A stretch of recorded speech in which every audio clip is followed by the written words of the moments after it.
Poncho Knows.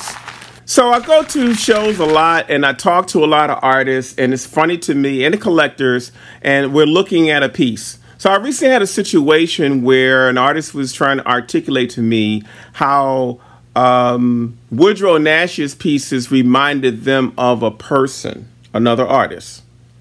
And I looked at her and I said, so why do you say that?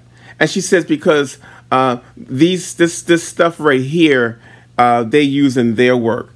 So I'm like, oh, so you just telling me you don't even know what the deal is. So you're going to compare an artist over here in your circle to a guy that's on a whole different league and level than you. And you're going to say that the patterns that you see on his work is reminiscent of this person. First of all, you limit it. Because if you got to pull from around you to look at something to understand what it is, then that says something about your intellectual capacity.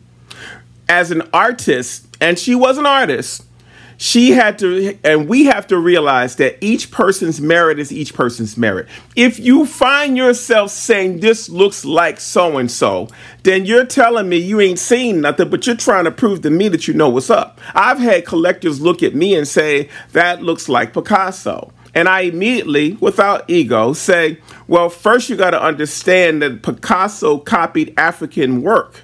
And so what you're saying is Picasso-esque, or all of these names like Cubism and all the other stuff that artists came up with, it was usually based on indigenous art, and they claimed it for themselves, reappropriation of culture that we always see, and we see it coming up now. So here you are at the gallery, you feeling good, you with a good crowd, you had some good reception food, and now you want to feel like you got some dialogue as a collector or as an artist. And so you say, oh, that kind of looks like so-and-so. Realize when you do that, you are downgrading both of those people. Number one, the person you said it looks like, you hurt him.